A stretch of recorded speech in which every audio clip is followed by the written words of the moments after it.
made by the society can be wrong, but rules made by the God can never be wrong. इसीलिए हिंदी बॉलीवुड में एक song है, जैसी करनी, सुना है कि नहीं? सुना है। हमारे ऋषियों ने भी कहा है, अवश्यमेव भोक्तव्यम कृतम कर्म शुभाशुभम न क्षीयते कर्म जन्म कोटि सतेरपि। आपको आपके कर्म का फल भोगना ही पड़ेगा। यू विल हैव टू पे विद कंपाउंड इंटरेस्ट। उतना ही नहीं, जैसे बैंक में जमा करो तो ब्याज बढ़ता है, धन की राशि बढ़ती है, 5 साल बाद डबल, 10 साल बाद बोले उससे भी डबल, 20 साल बाद उससे भी। तो जितना खाया है और जितने साल बाद मरोगे उसका चक्रवर्ती ब्याज लगा के ऊपर मिलेगा। और यमराज के दूत आपका पूरा बायोडाटा रखे हुए हैं, एक एक कीड़ी का। मुर्गा तो बहुत दूर है, कीड़ी का भी है। राधे जानबूझ के कीड़ी भी मारी है तो वो भी तुम्हें कीड़ी बनना पड़ेगा, और कीड़ी फिर तुम्हें मारेगी जानबूझ के। Give and take, Radhe Radhe बोलना पड़ेगा। तो ये तो संतों के ज्ञान से वो बालक के हृदय में भक्ति जागृत हुई।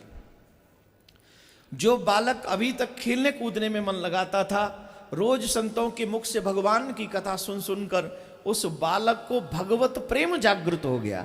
बचपन में बच्चे का मन बड़ा निर्मल होता है और उसको जो भी सुनने को मिल जाए वो तुरंत बदल जाता है, वैसा ही हो जाता है।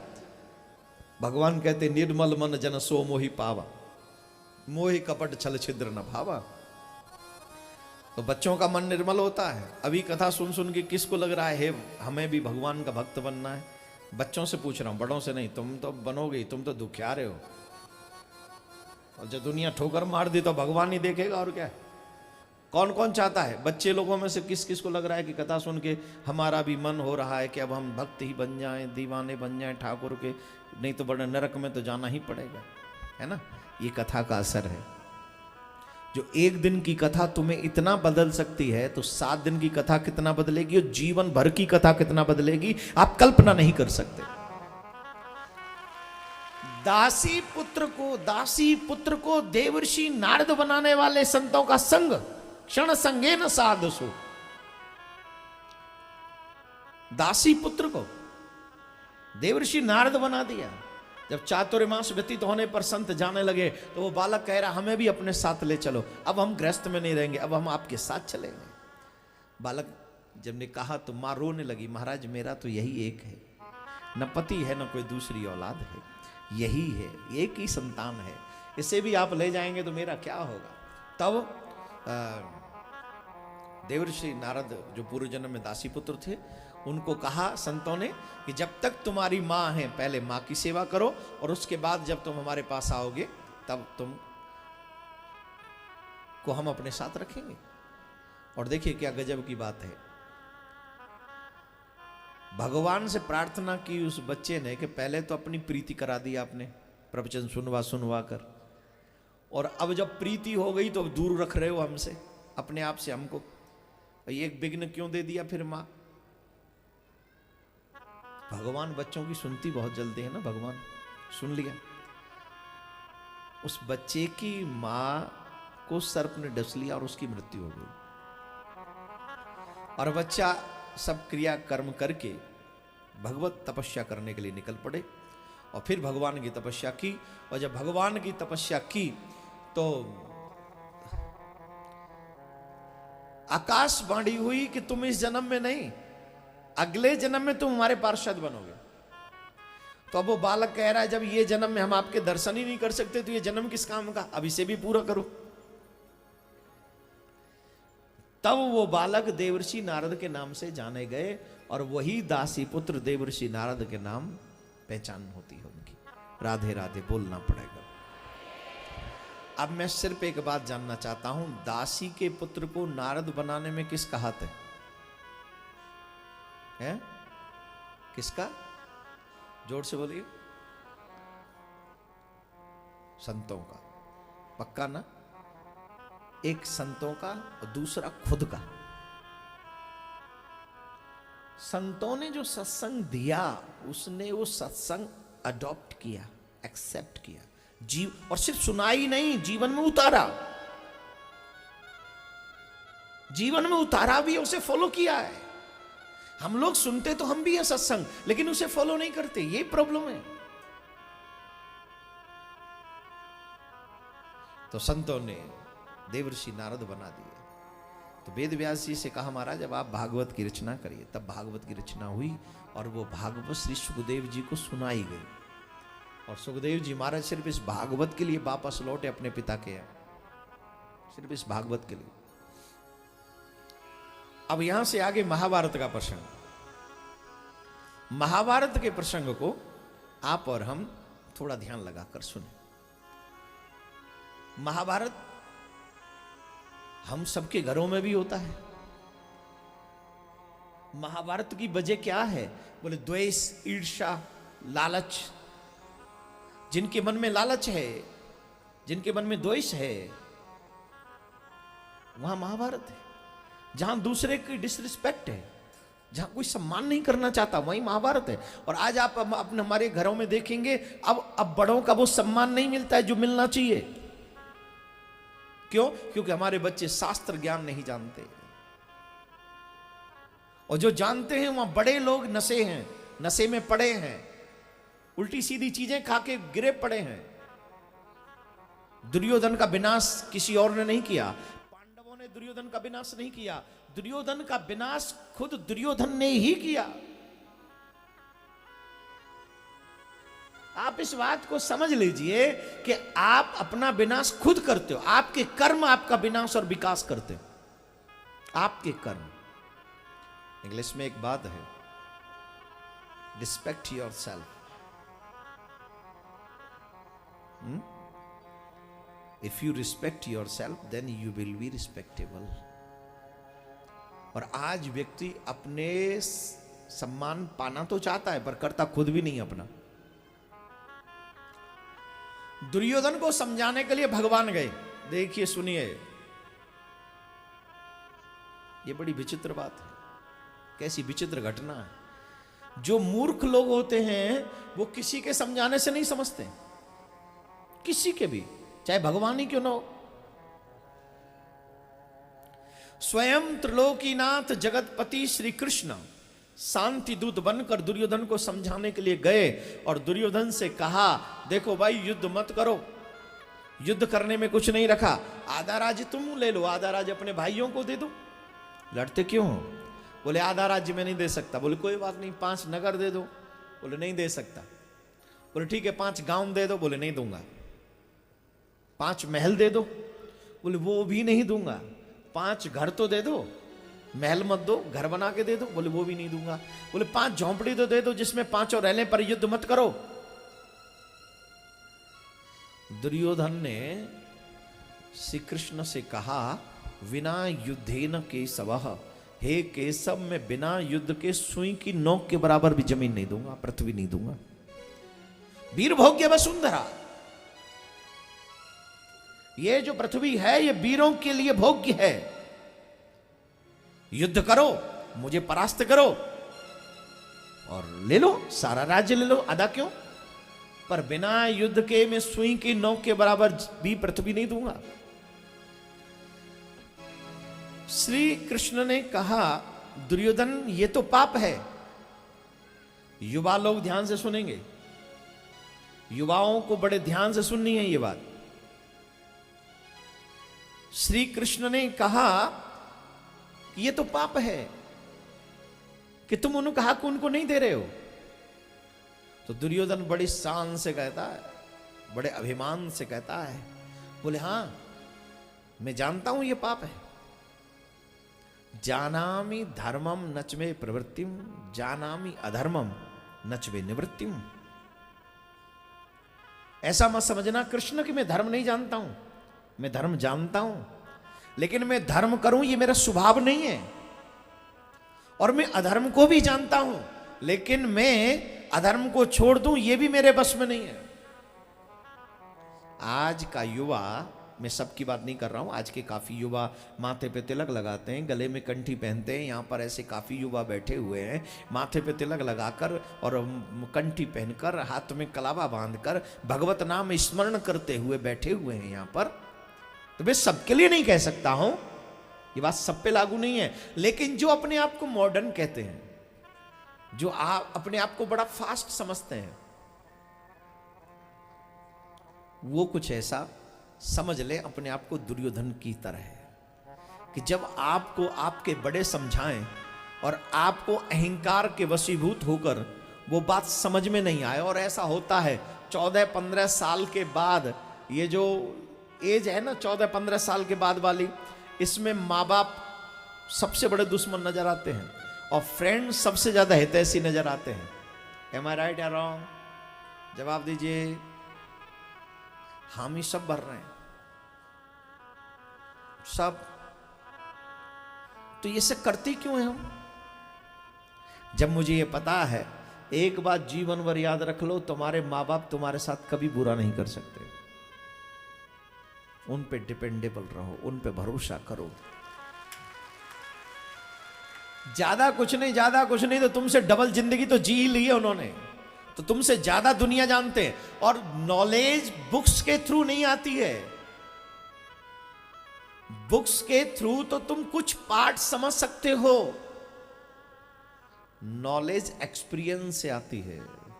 और हमारे पेरेंट्स ने हमसे ज्यादा एक्सपीरियंस किया हुआ है, हमसे ज्यादा जिंदगी जी हुई है, उनको ज्यादा पता है कि दुनिया कैसी है। इसलिए अपने आप के साथ साथ फ्रेंड्स से ज्यादा कम से कम माँ बाप पे भरोसा करो। ये मेरा निवेदन है आप सबसे, युवाओं से मेरा निवेदन है। और बुक्स ही अगर पढ़नी है तो हमारे ऋषि मुनियों के पुराण पढ़ो, वेद पढ़ो, शास्त्र पढ़ो, रामायण पढ़ो, आपको इतना ज्ञान मिल जाएगा कि आजकल के जो मॉडर्न पीपल है वो आपकी बहुत पीछे रह जाएंगे, बहुत पीछे। तो दुर्योधन ने कहा मैं मानता हूं कि मैं ये पाप है, पर मैं इसको छोड़ दूं, ऐसा मेरा स्वभाव नहीं।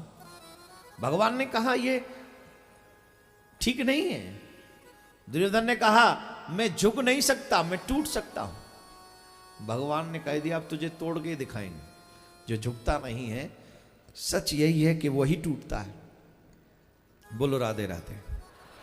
जोर से बोलना पड़ेगा और जोर से बोलना पड़ेगा। युवाओं से निवेदन है, झुकना सीखो। झुकना तो इंसान की शान होती है, झुकना तो इंसान की शान होती है। अक्कड़ मुर्दे की पहचान होती है, अक्कड़ मुर्दे की पहचान होती है। झुकता वही है जिसमें शान होती है साहब, झुकता वही है जिसमें जान होती है। अकड़ तो मुर्दे की पहचान होती। तो जो झुक नहीं सकता वो टूटता ही है।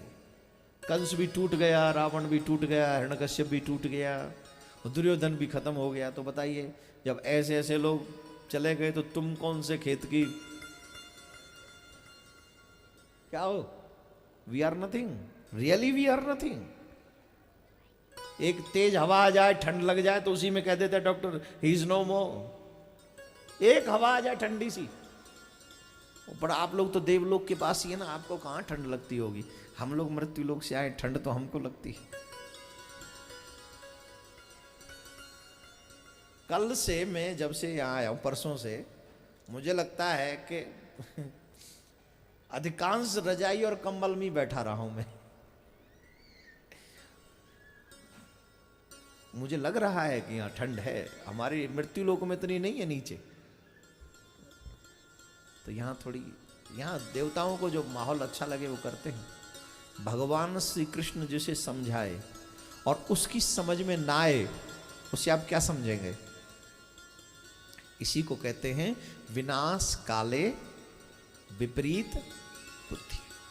जिसका विनाश नजदीक होता है उसे अपने बड़ों की बात कभी अच्छी नहीं लगती, और जिसे अपने बड़ों की बात अच्छी लगती हो उसका विनाश कभी नहीं हो सकता। ये मैं दावे से कहता हूं। जो अपने बड़ों से अनुभव लेता हो, जो बड़ों से सलाह लेता हो, उसका विनाश कभी नहीं हो सकता। बस वो बड़े भी अच्छे हों, सलाह देने वाले अच्छे हों। बड़े मीन्स सिर्फ आयु के ही बड़े ना हो, थोड़े बहुत आपका भला करने वाले भी हों। राधे राधे बोलना पड़ेगा, जोर से बोलना पड़ेगा।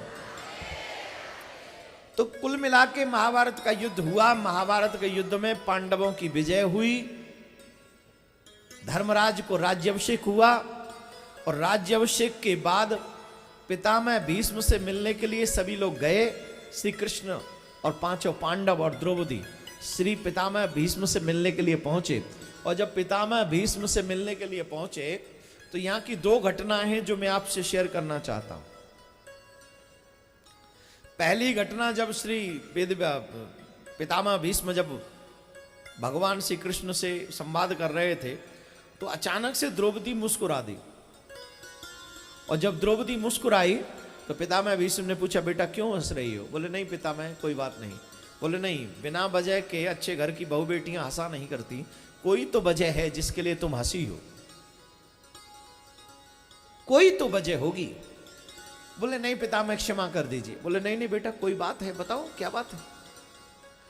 बोले आज मैं क्षमा करना, लेकिन मेरे मन में यह भाव आया। द्रौपदी ने कहा, आज आप बहुत सुंदर उपदेश दे रहे हैं और बड़ी बड़ी ज्ञान की बातें कर रहे हैं, लेकिन उस दिन आपका ज्ञान कहां गया था जिस समय उस नीच दुशासन ने मेरी साड़ी के पल्लू को हाथ लगाया था और आप वहीं मौजूद थे। आपने उसे रोकने की कोशिश नहीं की, एक शब्द आप नहीं बोले। उस दिन आपका यह ज्ञान कहां गया था? द्रौपदी ने कहा, पितामह भीष्म। पितामह भीष्म की बात आपके लिए ज्ञान दे सकती है। इसीलिए साधु संत महात्मा पहले हर किसी के यहां भोजन नहीं करते थे। पहले, अब की बात नहीं कर रहा हूं, अब की बात नहीं कर रहा हूं। अब तो हम सबके यहां खा लेते हैं। पहले तो एक साधारण सा गृहस्थी भी अननोन के यहां भोजन नहीं करता था, पानी तक नहीं पीता था। मुझे नहीं पता कि आपके पंजाब इधर हिमाचल में मैं बहुत कम आया हूं, लेकिन शायद यही रूल रहे हैं कि अननोन के यहां, जिसे हम जानते तक नहीं, उसके यहां खाना पीना हमारा नहीं होगा। और साधु महात्मा तो अपने हाथ से ही बनाते थे। बोले सूखी सामग्री दे दे, उसको कहते थे स्वयं पाकी। हमारे महाराज श्री जो अभी पिछली साल भगवान के धाम के लिए प्रस्थान किया, अंतिम समय तक अपने हाथ से प्रसाद बनाते रहे और भगवान को भोग लगाकर वही पाते। 88-89 ईयर्स के थे। और इस समय तक श्री जी महाराज की बात मगर मैं नाम नहीं लेना चाह रहा था, महाराज श्री की इतनी कृपा रही कि अंतिम समय तक अपने हाथ से भगवान का प्रसाद बनाकर और भगवान को भोग लगाकर पाते थे। क्यों? पितामह भीष्म की इस बात से सुनो। पितामह भीष्म ने, और जिस शुभ मुहूर्त में पितामह भीष्म ने अपने शरीर को अपनी इच्छा से छोड़ा, आप सुनकर यकीन नहीं करेंगे, महाराज श्री ने भी अपनी इच्छा से अपने शरीर को और अपने आप को प्रभु के धाम लेकर गए, अपनी इच्छा से। रोज विद्वानों से पंचांग सुनते थे महाराज श्री। तो जैसे ही पंचांग बताया ब्राह्मणों ने कि सूर्य उत्तरायण हो गए, तो तुरंत महाराज श्री ने कहा, अच्छा सूर्य उत्तरायण हो गए? बोले हाँ हो गए। उसके तुरंत बाद जो स्वयं ठाकुर जी के दर्शन करके आए, स्वयं ये दिव्य पवित्र आत्माओं की सबसे बड़ी पहचान है। ये आते भी अपनी इच्छा से हैं और जाते भी अपनी इच्छा से हैं। इन पे भगवान की इच्छा लागू नहीं होती, अपनी इच्छा से आते हैं। पितामह भीष्म जैसे, पितामह भीष्म ने एक बहुत अच्छी बात कही जो मैं यहां कहना चाह रहा था कि बेटी, उस समय में अन्न खा रहा था दुर्योधन के राज्य का। ध्यान से सुने बच्चे लोग स्पेशली, मैं पूरा फोकस नौजवानों को रखकर कथा करता हूं। छोटी छोटी चीजें भी अगर आप सीख लो तो आपकी जिंदगी महत्वपूर्ण बन सकती है आपके लिए। छोटी छोटी चीजें। बोले बेटी, उस समय में दुर्योधन के राज्य का अन्न खा रहा था, तो उसका अन्न खा खा कर मेरी बुद्धि मलिन हो गई। लेकिन तुम्हारे पति अर्जुन ने मेरे शरीर में इतने बाण मारे कि जो दुर्योधन के अन्न से मेरा रक्त बना वो सब बह गया। अब जो बचा है वो मेरी मां के द्वारा जो रक्त है और जो प्रभु कृपा से है वो पवित्र रक्त है। इस वजह से अब मेरा ज्ञान जो है वो शुद्ध पवित्र है। तो यहां पर एक बात सीख लो, एक तो कभी गंदा भोजन मत करो और हर किसी के यहां मत करो। जिसकी कमाई आपको पता हो कि गलत है वहां तो भोजन करना ही नहीं चाहिए। पहले लोग कहते थे हम रिश्वत नहीं लेंगे चाहे अपने बेटे को एक रोटी कम खिला दें।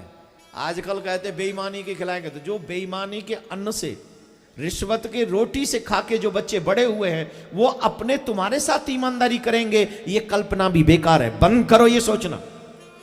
जो रिश्वत लेके बच्चे पले हैं, जो रिश्वत खा खा के बड़े हुए हैं, वो बच्चे माँ बाप की सेवा कभी नहीं करने वाले, वो कभी चरित्रवान बनने वाले नहीं, वो कभी भगवान के चरणामृत का पान करने वाले नहीं, वो तो हमेशा मदिरा ही पान करेंगे। क्योंकि जो धन आया है वो बेईमानी का धन है, उसने बुद्धि भ्रष्ट करनी ही करनी है, कोई रोक नहीं सकता। इसलिए हमें हमारी घर की कमाई पवित्र करनी चाहिए, शुद्ध। चाहे कम आए तो कम सो करो ना, क्या फर्क पड़ता है। ब्रांडेड फोन रखने से ही थोड़ी तुम बड़े होगे, अच्छे विचार रखने से तुम बड़े होगे। अगर तुम्हारे विचार बड़े हैं तो तुम्हें कोई छोटा नहीं कर सकता, तुम बड़े ही बनने वाले हो। दूसरी बात पितामह भीष्म ने बहुत अच्छी कही, वो भगवान श्री कृष्ण से कही उन्होंने।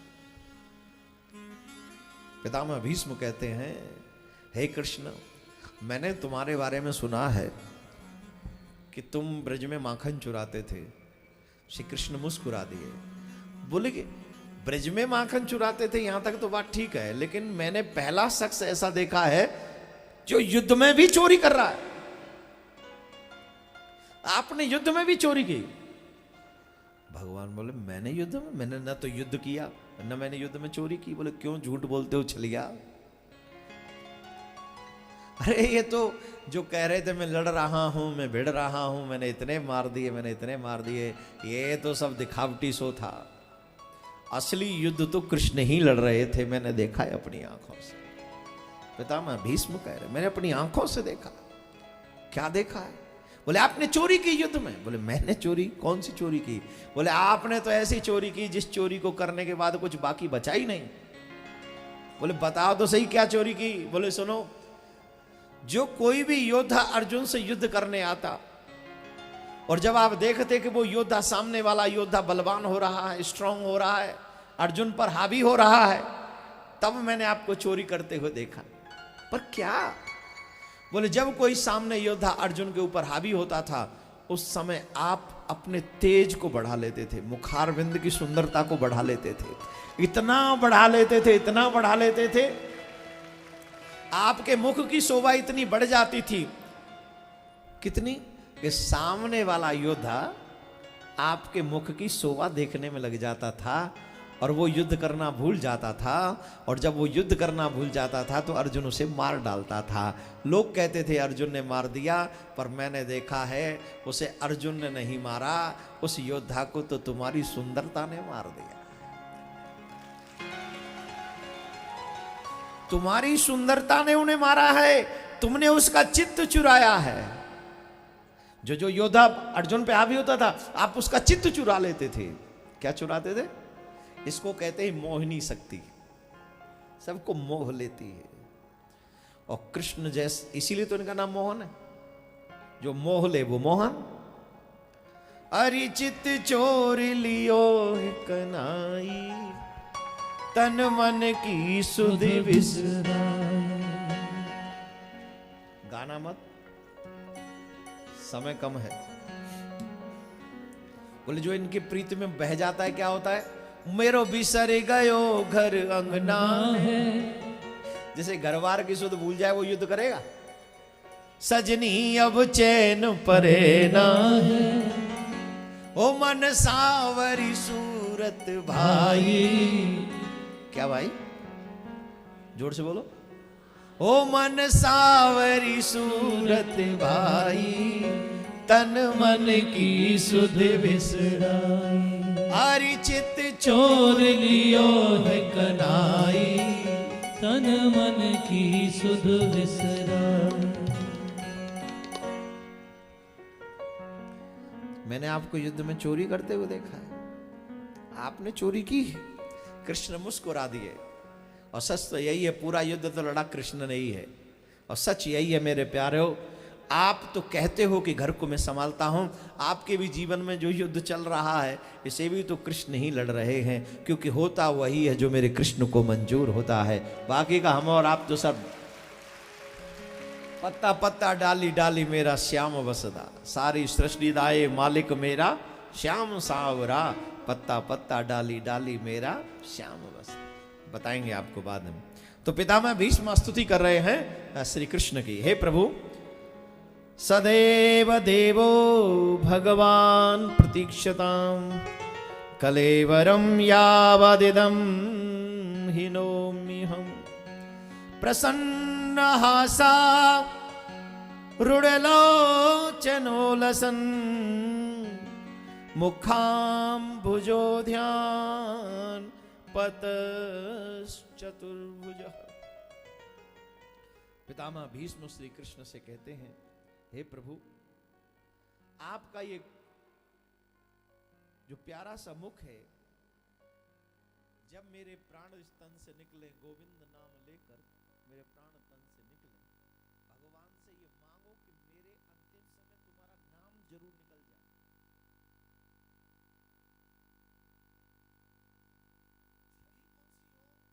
बोले पीतांबरी कसी हो होठों पे कुछ हंसी हो, छवि मन में ये बसी हो, जब प्राण तन से निकले, इतना तो करना स्वामी। और भगवान से पितामह भीष्म कह रहे हैं, तब तक इंतजार करना जब तक मेरे प्राण न निकल जाए। मेरे प्राण निकलने के बाद ही यहां से हिलना। श्री कृष्ण कितने अपने भक्तों की कितनी मानते हैं भगवान। पितामह भीष्म का काम था, एक भक्त की है अर्जी, खुद गर्ज की है गर्जी, आगे तुम्हारी मर्जी, आगे तुम्हारी मर्जी, पर मेरी तो प्रार्थना सुनना। मैं ये चाहता हूं कि ऐसा हो। क्या? बोले जब मेरे प्राण निकले तो आपके इस प्रसन्न मुख का, कमल नयनों का, चतुर्भुजी रूप का मैं दर्शन करते करते अपने प्राणों का परित्याग कर। भगवान कभी भी अपने भक्तों की इच्छा को अपूर्ण नहीं करते, पूर्ण ही करते। कहते हैं मैं तो अपनी बुद्धि का विवाह आपसे करता हूं। क्या बात है। पितामह भीष्म जैसा भक्त हो जाए, जिसे इच्छा अनुसार मृत्यु का वरदान मिला हो, इसके बावजूद भी भगवान के चरणों में इतने 10,000 योद्धाओं को रोज मार के आते और पूरी रात बैठ के भगवान श्री कृष्ण का भजन करते। इतने श्री कृष्ण के दीवाने थे पितामह भीष्म।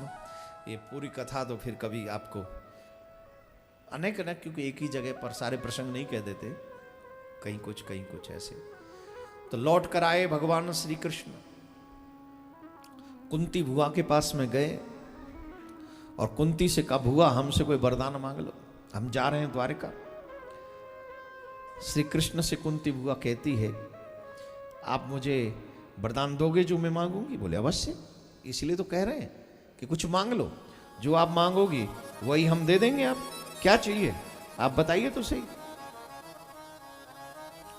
कुंती कहती है, हे कृष्ण, विपदः सन्तु न सस्वत् तत्र तत्र जगद्गुरु, भवतो दर्शनम यस्यात् पुनर्भव दर्शनम। कुंती ने कहा, जब तक मैं जीवित रहूं मेरे जीवन में से दुख कभी न जाए। आप और हम भगवान से क्या मांगते? जोर से बोलो। सुख मांगते? सुखी हुए? जीवन निकल गया मांगते मांगते। क्या मांगा? भगवान घर दे दो, भगवान ने दे दिया, सुखी हो गए? बोले नहीं। इसे मेंटेन करने के लिए जॉब दे दो, भगवान ने दे दी, ले ले, सुखी हुए? नहीं। पार्टनर दे दो, भगवान ने कहा ले लो, हो गए, ये भी ले लो। बच्चे दे दो, ले लो, ये दे दो, ले लो, वो दे दो, ले लो। जो जो मांगा हमने भगवान से, भगवान ने सब दिया, लेकिन इसके बावजूद भी हम हैप्पी नहीं हुए, हम प्रसन्न नहीं हुए। अब बताइए घर किससे बनता है? ईंट पत्थरों से, सीमेंट से। ईंट पत्थर सीमेंट में हैप्पीनेस है क्या? जवाब दीजिए, है? जॉब, पैसे के लिए, कागज के टुकड़ों में हैप्पीनेस है? बेटा बेटी पार्टनर दे दीजिए, हाड़ मास के इस पुतले में हैप्पीनेस है? कार दे दीजिए, ले लीजिए, लोहे लंगड़ से बनी हुई कार क्या हैप्पीनेस देगी तुम्हें? सबके घर में टीवी सेट है, मोबाइल सेट है, सोफा सेट है, डाइनिंग सेट है, ये सेट है, वो सेट है। इस सब सेट होने के बावजूद भी अपसेट है। इतने सेट होने के बावजूद भी अपसेट है ये। बताइए है कि नहीं? अपसेट नहीं है तो सेट कहां होगा? अगर अपसेट है तो सेट कहां होगा? बोले एक ही जगह सेट हो सकता है। जब मोबाइल खराब हो जाए तो सेटिंग में जाओ, नेटवर्क में लाने पड़ते हैं, तब जाके कहीं मोबाइल के नेटवर्क आते हैं। हाँ या ना? ये सत्संग क्या है? ये सेटिंग है।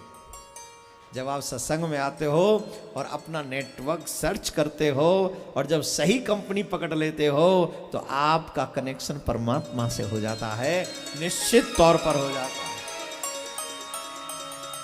आजकल के बच्चे पढ़े लिखे हैं, ये सब टेक्निकल लैंग्वेज समझते हैं, तो मोबाइल से मोहन तक कैसे जाना ये समझ लो।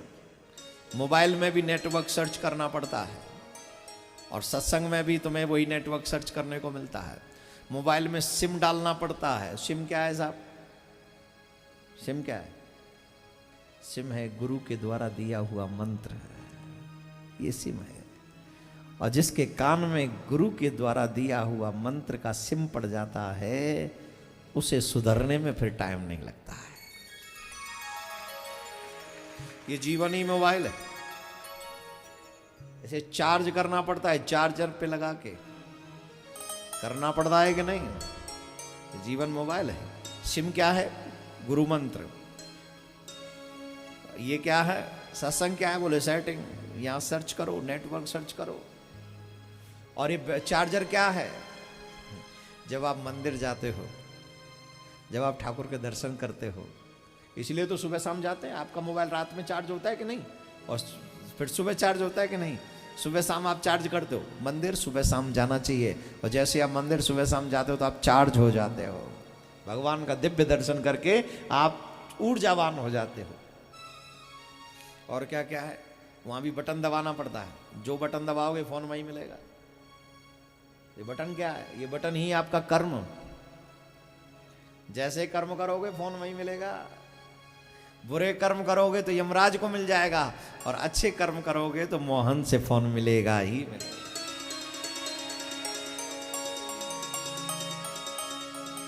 एक हमारे यहाँ कोई गायक हुए, उन्होंने एक बहुत प्यारा भजन, प्यारा तो क्या गाते थे वो, अब कैसा है वो तो वही जनता जाने। ना करे मोबाइल काम का ना कहाँ मिलेंगे। मोबाइल काम पापियों का नहीं करता, और जिन्होंने ठाकुर का शरण ले लिया है उनका मोबाइल कभी काम किए बगैर रह नहीं सकता। तो कौन कौन चाहता है कि हमारा फोन ठाकुर जी को लगे? किस किस ने सिम डलवाई हुई है?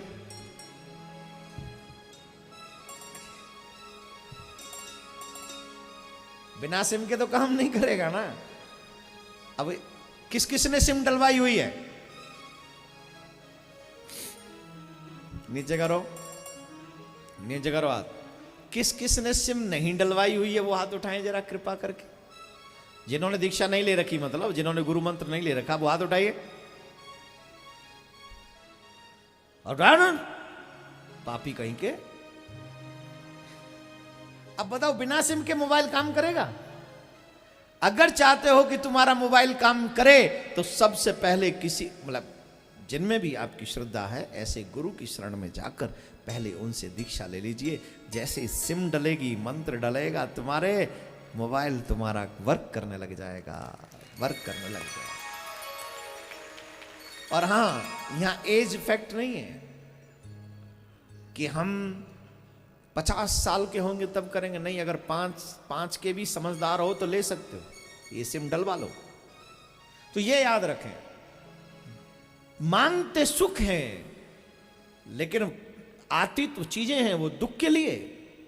सुख कहां से मिलता है? अभी तो आप भजन गाते हो, न मिलता है सच्चा सुख केवल, मिलता है सच्चा सुख केवल भगवान। कहाँ मिलता है? कहाँ मिलता है? मिलता है सच्चा सुख केवल इन ईंट पत्थरों के मकानों में, बड़ी बड़ी कारों में, बड़े बड़े कामों में, बड़े बड़े पोस्टों में, बड़े बड़े खजानों में मिलता है? नहीं मिलता है। ये तो सब छूटने वाला है। जो यहाँ छूट जाए वो सुख नहीं दे सकता, वो तो दुख देता है। जो मेरे साथ चल पड़े सच्चा सुख उसी में है। तो भगवान के चरणों में सुख है, भगवान के नाम में सुख है। कहते हैं सुख के मुंह पे धूर पड़े जो प्रभु को नाम भुलाए, बलिहारी व दुख की जो मोहि पल पल नाम। जो मेरे मुख पे जो मेरे प्रभु का नाम हर पल याद दिलाए, चाहे वो दुखी क्यों ना हो, मेरे जीवन में स्थिति वही बनी रहे जिसमें तेरी याद बनी रहे। कुंती ने कहा मुझे सुख नहीं चाहिए, ऐसे सुख का मैं क्या करूंगी जिस सुख के आने पर श्री कृष्ण, मेरा कृष्ण मुझे छोड़ के जाए। मुझे वो सुख नहीं चाहिए, मुझे दुख चाहिए जिस दुख में तेरी याद बनी रहे। तब श्री कृष्ण कहते बुआ मैं जा रहा हूं, लेकिन मेरी माया तुम्हें नहीं सताएगी, मेरा आशीर्वाद। इतना कह के श्री कृष्ण जाने लगे तो सामने से एक देवी शोर मचाती हुई आई। अभिमन्यु की पत्नी उत्तरा, पाहि पाहि महायोगिन देव देव जगतपते, हे जगतपति त्राहि माम त्राहि माम त्राहि माम।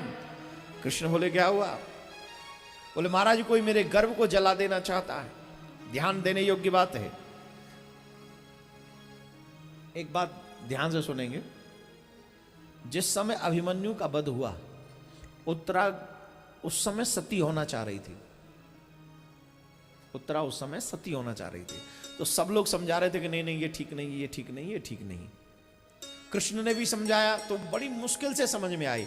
कृष्ण ने जब समझाया तब उत्तरा ने कहा मैं तब मानूंगी जब मेरा पति ये कहे कि तुम सती मत हो। सोचो, भारतीय पतिव्रता स्त्रियों की पावर समझो, ताकत समझो। भगवान की बात नहीं मान रही है। मेरा पति अगर कहे कि तुम पतिव्रता, तुम सती मत हो, तो मैं ये बात मानूंगी। भगवान ने कहा पति की मानोगी? बोले हाँ। बोले ठीक है चलो। तब भगवान ने अभिमन्यु को दिखवाया। भगवान तो क्या नहीं कर सकते, श्री कृष्ण है अंतर्यामी घटघटवासी। कहा भगवान, अभिमन्यु कह रहा है जो कृष्ण कहे वही करो, इन्हें साधारण मत समझो। जो कृष्ण कहे, ये मेरे मामा हैं, और सिर्फ मामा ही नहीं है, ये जगतपति है। जो ये कहे वो करो। अब कहा प्रभु अब आप बताओ, मेरे पति ने कह दिया अब मैं वो करूंगी जो आप कहेंगे। बोले अभी सती मत हो। बोले नहीं होंगे। आज वही जो स्त्री सती होना चाह रही थी वो कृष्ण के पास दौड़ी दौड़ी आई, मेरी रक्षा करो, मेरी रक्षा करो। कोई भगवान बोले उस दिन तो सती होने के लिए तैयार हो रही थी, उस दिन तो किसी की बात मान नहीं रही थी, और अब अपनी जान बचाने के लिए इतनी चिंतित है। क्या हुआ? आज बड़े प्राण प्यारे लग रहे हैं। कृष्ण से उत्तरा कहती है मुझे मेरे लिए प्राण प्यारे नहीं लग रहे, मुझे तो आपकी चिंता है इसलिए प्राण प्यारे लग रहे हैं। उत्तरा से कृष्ण बोले मेरी क्या तेरे को चिंता? बोले आपकी इज्जत की चिंता। बोले क्या? बोले देखो महाराज एक बात बताऊं, मेरे गर्भ में अगर ये जो शिशु है ना, अगर इसको कुछ हो गया तो तुम्हारी तो इज्जत गई, तुम्हारा तो सम्मान गया। कैसे? लोग कहेंगे पांडवों को क्या मिला? पांडवों ने, कृष्ण ने जो कहा पांडवों ने वही किया। पांडवों को मिला क्या? वंश चलाने वाला भी समाप्त हो गया। आपके नाम की बदनामी ना हो जाए इसलिए महाराज मैं इस बच्चे को बचाना चाहती हूं। आपकी इज्जत के लिए, अपने लिए नहीं बचना चाहती, आपकी इज्जत के लिए। भगवान प्रेम में विह्वल हो गए। वाह उत्तरा, तुझे मेरे सम्मान की इतनी चिंता है? याद रखो, सिर्फ अपनी ही चिंता मत किया करो, कभी कभी भगवान की भी चिंता किया करो, कभी कभी भगवान के कार्यों की भी चिंता किया करो, कभी कभी धर्म की भी चिंता किया करो। 24 घंटे सिर्फ अपने लिए मत रहा करो। उत्तरा को भगवान ने वो दिया जो आज तक किसी को नहीं दिया। यहां इतने विद्वान लोग विराजमान हैं, संत महात्मा सब विराजमान हैं, एक से एक विद्वान है। आज तक भगवान कभी किसी के गर्भ में नहीं गए। गर्भ में ये इंसान जाता है, यहां मलमूत्र का गोडाउन हो, वहां काहे को भगवान जाएगा? वहां तो हम जैसे तुम जैसे लोग जाते हैं। बोले तो भय प्रगट कृपाला, प्रकट होते हैं, जन्म नहीं लेते। लेकिन मानव लीला करने आए इसलिए हम लोग कहते हैं नंद महोत्सव। वहां महोत्सव होता है। अब बालक किसके घर में हुआ? बालक कौन? बोले कृष्ण हुए। महोत्सव किसका? नंद बाबा का। क्यों? बोले यही तो आनंद है। आप सोचिए, जो देवकी के गर्भ में नहीं गया, जो कौशल्या जी के गर्भ में नहीं गया, वो उत्तरा के गर्भ में क्यों गया? उत्तरा के गर्भ में क्यों गया? वहां दोनों जगह प्रकट होते हैं और यहां पर मां के गर्भ में चले गए। किस लिए चले गए जानते हो? क्योंकि वो जानते थे कि गर्भ में ही भक्त पे विपत्ति पड़ी हुई है, और जहां भक्त के ऊपर विपत्ति पड़ती है भगवान जाने में 1 सेकंड की देर नहीं करते, तुरंत पहुंच जाते। एक क्षण का भी विलंब नहीं करते भगवान। जहां कभी नहीं गए वहां आज चले गए गर्भ में। किसके लिए? अपने भक्त की रक्षा के लिए। एक बात याद रखना, जो भगवान उत्तरा के गर्भ में जा सकते हैं अपने भक्त की रक्षा करने के लिए, वही भगवान ऊना में भी आ सकते हैं हम सब के ऊपर कृपा करने के लिए। क्या बोलना पड़ेगा? और जोर से बोलना पड़ेगा।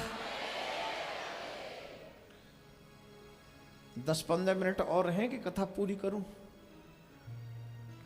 आए भी तो थे लेट 15 मिनट। 15 मिनट लेट आए थे ना आप लोग? आप आए थे? मैं आया था? मैं आया था लेट? शर्म करो थोड़ी सी। बोले सच्ची में आप आए? मैं नहीं आया, मुझे तो फोन जब गया तब आया हूं मैं। यहाँ मेरी सेटिंग है सब, मैंने बताया ना यहाँ सेटिंग होती है सत्संग में, तो वो सत्संग में मेरी सेटिंग हो रही थी। इन्होंने कह दिया इतने बजे आना, यहाँ से कॉल आएगा। तो हम तो भैया फॉलोअर्स है, हम तो सिर्फ फॉलो करते हैं रूल, जो ऑर्डर होते हैं उनको हम फॉलो करते हैं, राइट। तो आप यहाँ से जब मुझे कहा गया कि आप आ जाइए, मैं तो 1 बजे से पहले रेडी था सच्ची में। लेकिन मुझे कहा गया कि 20:15, 1:30, तो मेरे को तो 1:30 कहा गया। मैंने कहा नहीं, मैं पहले आऊँगा, मुझे लेट नहीं करना है। और आपसे भी निवेदन है, कल से लेट मत किया करिए, 1 बजे पूरा हो, क्योंकि शाम का पूरा क्रम बना रहता है ना, वो पूरा क्रम मेरी वजह से लेट नहीं होना चाहिए। आज सिर्फ 10 मिनट और लूँगा, क्योंकि इतने मिनट का प्रसंग बचा हुआ है। बचा 2 मिनट का कहाँ है, ये तो घंटों का है, पर फिर भी क्योंकि अल्प में इतना क्रम समय लगेगा मुझे, तो 10 मिनट और आप देंगे और उसके बाद कथा पूरी करेंगे। राधे राधे बोलना पड़ेगा। भगवान उस शिशु की रक्षा करते, उस शिशु का नाम है परीक्षित, उस बच्चे की रक्षा करते हैं। और यही पांडवों का आखिरी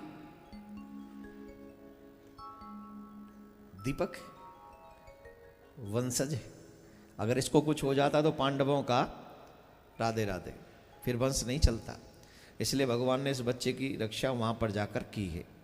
इसके बाद कुछ समय बाद जब भगवान ने अपनी लीला पूरी की, तो पांडवों ने परीक्षित को राजा बना। जिस समय परीक्षित को राजा बनाया गया था, उस समय परीक्षित की जो आयु है, उस समय परीक्षित की आयु है मात्र 15 वर्ष। उन्हें राजा बना दिया गया और राजा बनाकर पांडव चले गए। यहां से थोड़ा लंबा है, उधर गए हो कभी? स्वर्गारोहण देखा है आपने? मैं देख के आया हूं सच्ची में, टेंशन में। आप स्वर्ग देख के नहीं आया, जहां से धर्मराज स्वर्ग के लिए गए वो स्थान देख के आया हूं। डी एंड तक नहीं, जहां भारत की आखिरी चाय वाले की दुकान है ना, वो लिखता है भारत की आखिरी चाय की दुकान। आज तेरा भला हो, एकदम सीना गर्व से ऐसा हो जाता है। हम सोचते हैं हमारे भारत वाले की चाय की दुकान कहाँ होनी चाहिए? बोले पाकिस्तान में होनी चाहिए। वहां लगे ये भारत की सीमा की आखिरी चाय की दुकान है। कहाँ? लाहौर से भी आगे। राधे राधे बोलना पड़ेगा। क्यों डर रहे हो क्या? भारत में इतनी माताएं, एक एक लोटा पानी बहा देना पाकिस्तान की तरफ तो पाकिस्तान बह जाएगा। सच्ची बता रहा हूं, एक एक लोटा पानी में चला जाएगा। राधे राधे बोलना पड़ेगा। एक दिन की बात है, परीक्षित जी कहीं से आ रहे थे भ्रमण करके, तो उन्होंने मार्ग में एक दृश्य देखा। तत्र गोमिथुनम राजा हन्यमानव नाथवत दंड हस्तम च वृषलम दद्रसे न प्लांछनम। एक काला सा व्यक्ति हाथ में शस्त्र लेकर गाय को और बैल को बड़ी जोर जोर से पीट रहा है। एक बैल जो वहां खड़ा हुआ, जिसके 4 पैर तो हैं पर 3 टूटे हुए हैं, 4 तो हैं पर 3 टूटे हुए हैं, उस जो एक पैर पे खड़ा हुआ है वृषभ, उसी में वो वार कर रहा है। उसके बाद गाय को भी पीट रहा है। तो राजा ने रथ रोका और रथ रोक कर गए। पहले राजा ऐसे हुआ करते थे, अपने प्रजा में वो पशुओं को भी दुखी नहीं होने देते थे। और आजकल के राजाओं की तो बात करना ही, बस यही कह दो गंगा नहाया है। जिसे देखो कोई पर्सनल एक जाति की बात करता है, कोई किसी की बात करता है। अरे तुम भारत की जनता की बात क्यों नहीं करते हो? आज आप देखो सब लोग दलितों की बात करते हैं कि ना? दलितों को, सवर्णों को बांट दिया। क्यों बात करते हो आप? क्या सिर्फ वोटर दलित हैं, स्वर्ण वोटर नहीं है? या सिर्फ स्वर्ण वोटर हैं, दलित वोटर नहीं है? अब क्यों ऐसी झूठी सांची बातें करते हो? इस देश को जाति पात में मत बांटो। इस देश को जो भी 130 करोड़ लोग हैं, एक साथ बढ़ाकर इनको आगे बढ़ाओगे तब विकास होगा। ईंट पत्थर के मकान बनाने से, सड़कें बनाने से विकास नहीं होता है। सबके साथ में लेके चलने को विकास कहते हैं। और हां, जो हिंदुस्तान में भी रहकर पाकिस्तान के गीत गाते हैं, उनको भी एक बात तो समझ लेनी चाहिए, बाप बाप होता है। आगे तुम्हारी मर्जी, जो समझना हो समझो। भारत में रहते हो, भारत माता है, उसका सम्मान करो। हर व्यक्ति भारतीय जो है, उसके हाथ में झंडा हो और उस पर अगर कोई गोली चलाए, ऐसे लोगों को गद्दार घोषित करना चाहिए। ऐसे लोगों को देशद्रोही, आतंकवाद का जो जितना भी बड़ा कठोर कार्रवाई है, वो ऐसे लोगों पर होनी चाहिए जो झंडा लेके चलने वाले के ऊपर गोली चलाते हैं। मैं तो सरकार से निवेदन करूंगा, जो सैनिकों पर पत्थर फेंकते हैं, ऐसे लोगों पर भी देशद्रोह का मुकदमा चलना चाहिए। और जो अफजल को फांसी हुई, ऐसे लोगों को भी फांसी होनी चाहिए जो देश के सैनिकों पर पत्थर फेंकते हैं।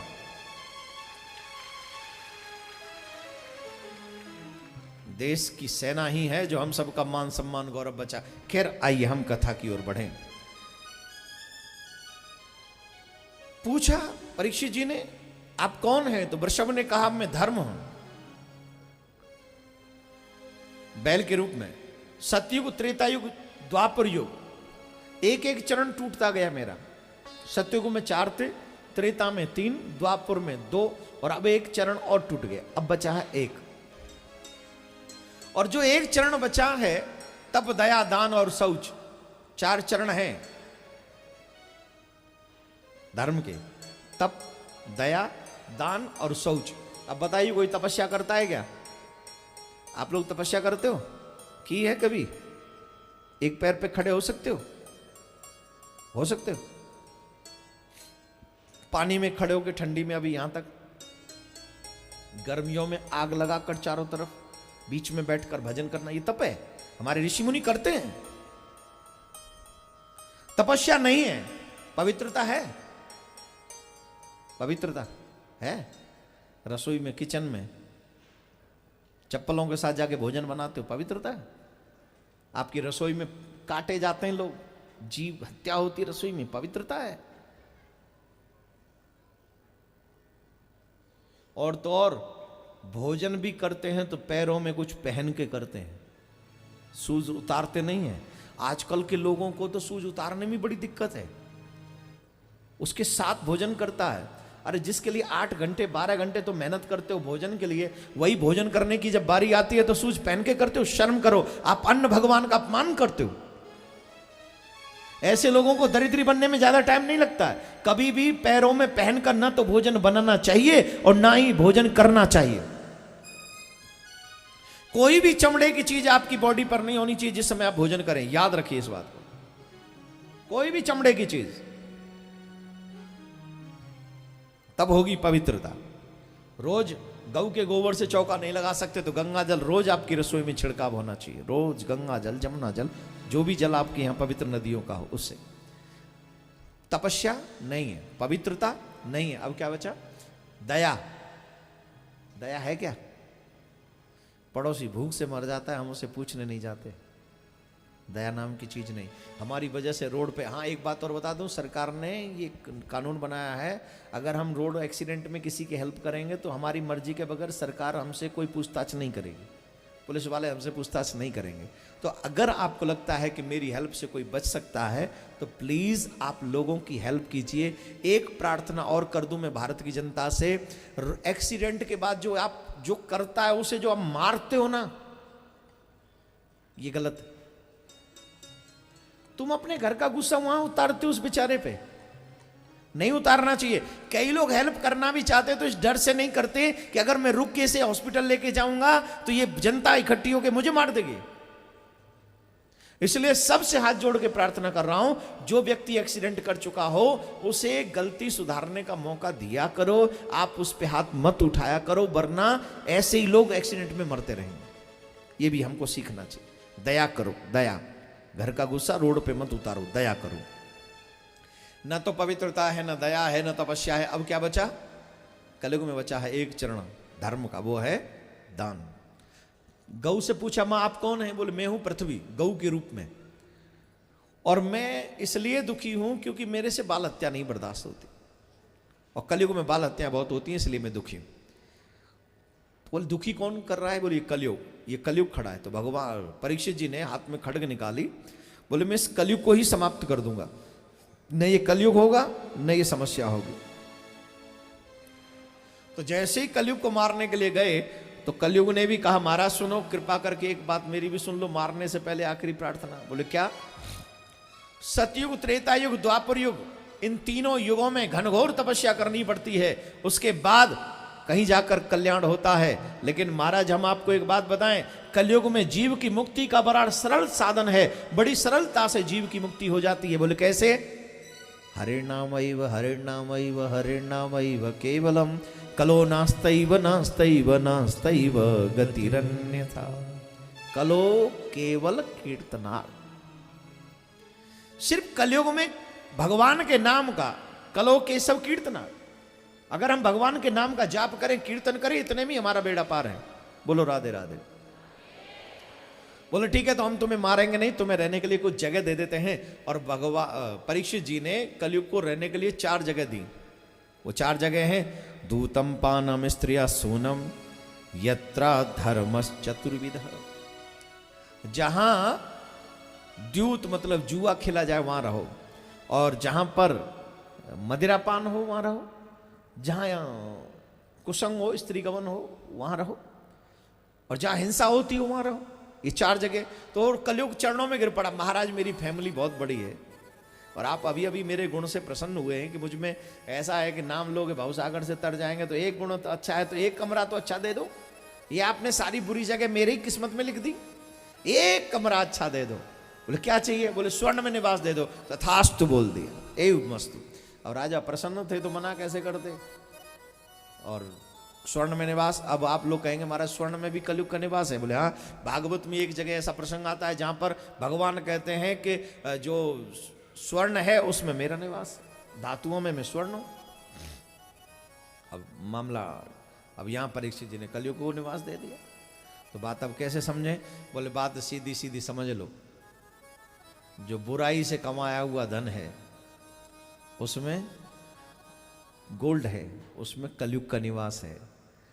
और जिसने ईमानदारी से जो स्वर्ण कमाया है उसमें परमात्मा का ही निवास है, हमेशा हमेशा के लिए। कुछ और सोचने की आवश्यकता ही नहीं है। राधे राधे बोलना पड़ेगा। और जोर से बोलिए।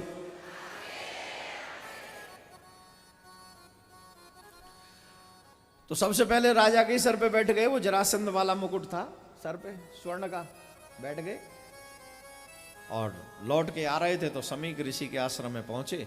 समीक ऋषि ध्यान मग्न अवस्था में बैठे थे। उन्हें पता ही नहीं कौन आया कौन गया। 3 बार राजा ने जल मांगा, मुझे जल पिला दो, जल पिला दो। राजा को जल नहीं मिला क्योंकि उन्हें पता ही नहीं कौन आया। राजा को लगा कि जानबूझ के मेरा अपमान किया जा रहा है, तो उन्होंने मरा हुआ सर समीक ऋषि के गले में डाल दिया। मरा हुआ सर। याद रखिएगा आप लोग सभी एक बात, जीवन में 3 लोगों का अपमान कभी मत करना। वो मैं कई बार बता चुका हूं। आप लोग कौन कौन कथा सुनते हैं हमारी? किस किस ने हमको गलती से देखा हुआ टीवी पे? गलती से कई बार चैनल चेंज करते करते देख लेते ना। किस किस ने देखा हुआ है? कौन कौन देखता है सुनता है? वो अम्मा तुसी भी सुन दियो, थानू फुर्सत मिल जाती है। ऑलमोस्ट इधर नहीं देखा था मैं, सब टीवी वाले बैठे हुए। हाँ तो सब देखते हैं ना। तो ये बात तो मैं सबको बता चुका हूं, संत ब्राह्मण और भक्त कभी भी इनका अपराध मत करना। अगर इनका अपराध आपने किया तो वहीं से विनाश की शुरुआत होती है। बोले महाराज ये हमारा अपराध करें तो हाथ जोड़ो, प्रणाम करो, निकल जाओ। कई बार ऐसा होता है ना कि जब मुझे पता है कि यहाँ कुछ गड़बड़ होगा तो वहां से चुप निकल जाओ। 3 चीजों को छोड़ दो। इन 3 को संत ब्राह्मण और भक्त, इन 3 का अपमान कभी मत करो। राजा जैसा बलवान वरिष्ठ आदमी, इतना धर्मात्मा, कलयुग के प्रभाव से ऐसा कर बैठा कि समीक ऋषि के गले में मरा हुआ सर्प डाल दिया। समीक ऋषि के पुत्र संग ऋषि ने शाप दिया, इत लंघित मर्यादम तक्षकः सप्तमे हनि। जिसने संत मर्यादा का उल्लंघन किया है, आज से 7वें दिन उसे तक्षक डस लेगा और उसकी मृत्यु हो जाएगी। और जब राजा को पता चला तो राजा ने उसी समय घर छोड़ दिया और घर छोड़कर भगवान के भगवत प्राप्ति करने के लिए वहां पर पहुंचे। और वहां पहुंचे कि अब ये प्रश्न है कि हम करें क्या। जिसकी मृत्यु 7वें दिन हो उसे क्या करना चाहिए। अनेकों ऋषि कहते, कोई कहते व्रत करो, कोई कहता है दान करो, कोई कहता है गंगा स्नान करो, कोई कहता है मौन होके बैठो ध्यान करो। क्या जरूरत है? गंगा के तट पे आगे ज्यादा सोचते क्यों? लेकिन उसी समय परम श्रद्धेय श्री सुखदेव जी महाराज आ गए। और जैसे ही सुखदेव जी महाराज आए, राजा परीक्षित ने साष्टांग दंडवत किया और पूछा, महाराज अतः पृच्छामि संसिद्धिं योगिनां परमं गुरुं पुरुषस्य यत् कार्यं म्रियमाणस्य सर्वथा। क्या करे वो व्यक्ति जिसकी मृत्यु 7वें दिन है। तो अब कृपा करके आप भी बताइए, आपकी मृत्यु कब है? ए माए सब बताओ कब है? ज्यादा परीक्षित मत बनो। 7वें दिन ਤੁਹਾਡੀ किथे आई 7वें दिन? तुसी जानते हो कि 7वां दिन आएगा ਤੁਹਾਡੇ? अरे ये तो राजा का सौभाग्य था, उसे पता था कि मेरी मृत्यु 7 दिन से पहले हो नहीं सकती। लेकिन हमें तो 7 मिनट का भी पता नहीं है। मालूम है क्या? सांस रुक जाएगी चलते चलते, समा बुझ जाएगी जलते जलते, दीप बुझ जाएगा रोशनी का, साथ देती नहीं ये किसी का, क्या भरोसा इस जिंदगी का, साथ देती नहीं ये किसी का। हम रहे ना मोहब्बत रहेगी। बोलो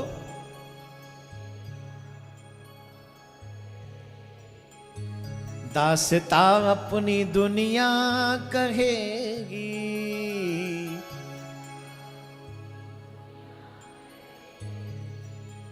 नाम रह जाएगा आदमी का, साथ देती नहीं ये किसी का, क्या भरोसा। मेरे प्यारे ए माए, ए माए, माए माए माए, ए महामाए, तुसी इंज ना करो, तुसी साडा दिल ना तोड़ी मां, तुसी साडा दिल तोड़ी ना तो तुहाडा दिल। अब मैं की करा महाराज, मैं असी भी लेट हो रही हाँ, तुसी बस माता जी हुण